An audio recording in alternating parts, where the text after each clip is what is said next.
Hello and welcome to Lore of the Cards, the series that looks to find the lore hidden in your Hearthstone deck. Continuing on from last episode, we're going to review even more lore on the cards currently revealed for Hearthstone's upcoming new expansion, the Boomsday Project. So, when we first began our lore journey through this expansion, we didn't have quite as much info, so naturally it would be irresponsible of me not to go back over cards and reveal more lore behind them. Our Shaman legendary, Elektra Storm Surge. Thanks to the Boomsday Project's first lab log, we understand her connection to the maniacal Dr. Boom. She is the head scientist of one of the main laboratories in Boom Labs. In her laboratory, she harnesses the raw energy of the Netherstorm's turbulent weather to power Boom Labs. She does this by using her Nether conductor cores to convert the energies of the Nether lightning that fills Netherstorm's skies. As head meteorologist of Boom Labs, Elektra has found the Netherstorm is not only useful for powering the labs. Nether radiation significantly amplifies arcane outputs, and with enough exposure, even normal creatures can be powered by exposure to the radiation. Though Elektra hasn't come across any regular creatures to survive the initial blast of radiation. She thinks she's cracked it though.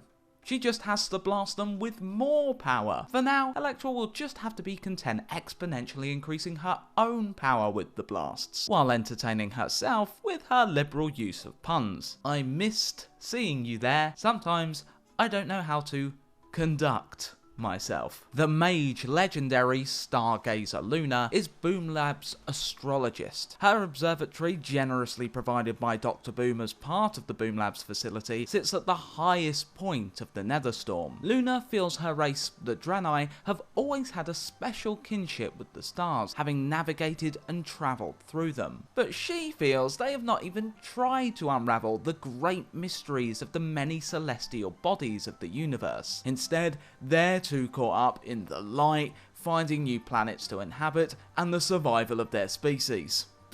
She appears to have a rivalry with another of the Boom Labs' head scientists, Zerek. Luna believes the other scientists waste their time with power, resources, food, sleep and distractions, and frequently requests more interns from Dr. Boom to aid her with her projects. She does get results, however.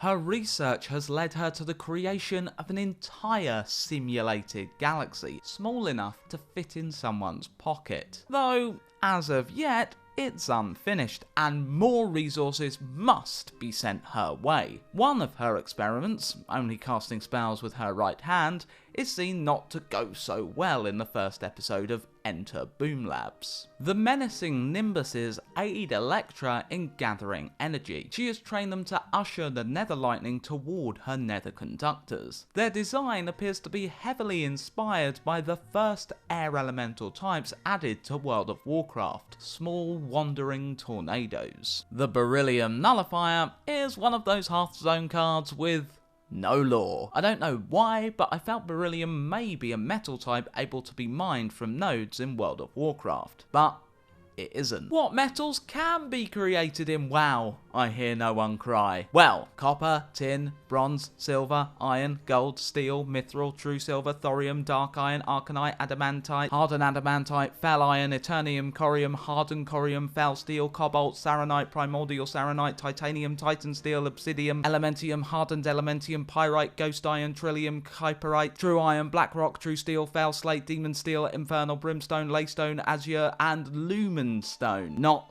beryllium. It seems the nullifier destroys anything that could create a disturbance, as its full art shows the mech destroying an Alarmo-bot. From no lore to no lore. The war gear. There aren't any mechs that look like the war gear in WoW, and the closest mech in name is the War Frame. Battlesuits piloted by light-forged Draenei in the Army of Light's continuing struggle against the demonic Burning Legion.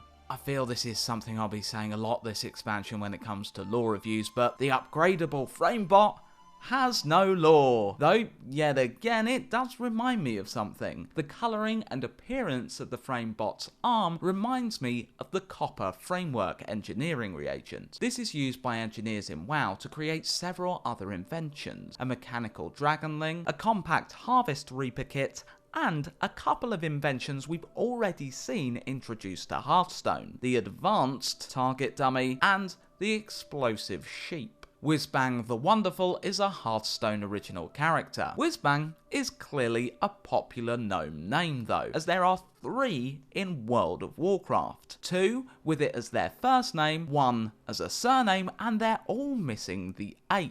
Whizbang Cranktoggle is a quest giver for the Alliance in the region of Darkshore. He's trying to help unravel what is corrupting the wildlife in the area. Whizbang Boom is a firework vendor for the Alliance during the Midsummer Fire Festival yearly event. Clopper Whizbang is both vendor and quest giver. The first gnomish member of the Explorers League, Clopper is studying the Black Silk Murlocs on Bloodmist Isle, trading his general goods as he does. Flobidinous Floop is the druid legendary for this expansion, who we learn a little bit about in the first Boomsday Project lab log. He is another of Dr. Boom's head scientists, whose greenhouse laboratory is fast expanding. Floop has had to move facility 4 times since taking up residence in Boom Labs. This is to accommodate the growth of his experiments. Floop looks to grow super-sized vegetation, putting an end to world hunger, and experiments with his own fruit and veg varieties, one of which I'm sure we'll cover in these lore reviews. This is all made possible by Floop's glorious gloop,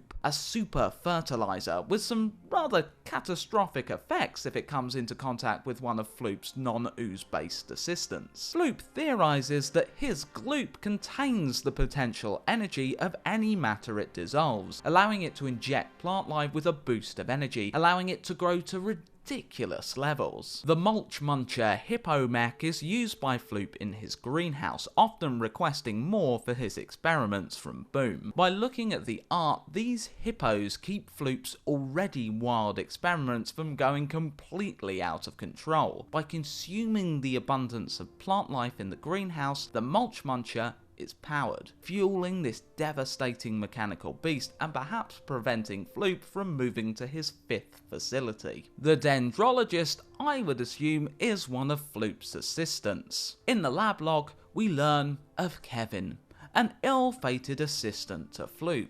While retrieving a vat of Floop's goop, Kevin trips on a root, covering himself in the concoction. Before Floop can even tell Kevin to get in the shower to wash off the gloop, the assistant is immediately consumed by it, his entire body dissolving. The landscaping druid spell shows the impressive effects of the gloop, treants springing up from the ground instantaneously as it's applied. As Boomsday is set in the Netherstorm, this card reminds me of another location where plant life has gone wild, the Botanica. This was one of 4 Naru ships taken over by Blood Elves under the leadership of Kael'thas Sunstrider when they travelled to Outland, just predating WoW's Burning Crusade expansion. Within the Blue Botanica, High Botanist Freywin immediately got to work, committing reckless experiments to unlock the unknown potential of Outland's plant life. Dangerous plant life lurks in the Botanica, such as the Thrashing Lage and the Ancient of the Arcane, Warp Splinter, able to summon a host of treants in a time that would even challenge the potential of the glorious gloop. The legendary Ziliax is Dr. Boom's personal bodyguard, and with its impressive array of defensive magnetic abilities, it is easy to see why. Ziliax's design is reminiscent of an arcane titan. The first of these giant mechs was seen in the Netherstorm upon the Mechanar, another of the ships taken over by Kael'thas. Mechanoloord Capaticus was able to generate magical shields to harm melee attackers and reflect magic spells back at casters. The mech is likely piloted by a Ganarg, stunted Moarg demons that resemble the goblins and gnomes of Azeroth. Like Azeroth's diminutive races, the Ganarg also have a flair for engineering and can be found on the Mechanar aiding the Blood Elves. There is nothing quite like the Supercollider in the history of WoW, quite a devastating looking two-handed mechanical mace. The only mace to come close, because it too is mechanical, is Finkel's Lava Dredger, the cog that acts as the bludgeoning side of the mace, constantly whirring. But while it is mechanical like the Supercollider, it looks nothing like it. The auto defense matrix appears to protect its user with a shell of light energy, making it immune, replicating the Paladin's Divine Shield ability in WoW. The WoW team have also used shell-like graphics to represent a boost in defense for certain abilities in Warcraft too. Divine Shield, the Priest Power Word Shield, and the salvaged Siege Engine's Shield Generator ability, a vehicle used in the Ulduar raid. Unsurprisingly, given Annoy-o-Tron's success being beloved by the Hearthstone community, the Annoy-o-Module has been given a starring role in the Enter Boom Labs miniseries. The module uses its magnetic ability to steal away a now mechanical Peter Wayland chicken and bring him to his presumed creator, Dr. Boom. Boom then uses the module and Wayland as part of a giant mech creation. It would appear while Annoy-o-Tron is a gnomish invention, the Annoy-o-Module is the goblin alternative. So, that's another card review. I hope you enjoyed, and I better get to work on the next as I'm already massively behind. If you enjoyed, like, subscribe, and please share this video around. I'd really appreciate it. Until next time, happy Hearthstoning.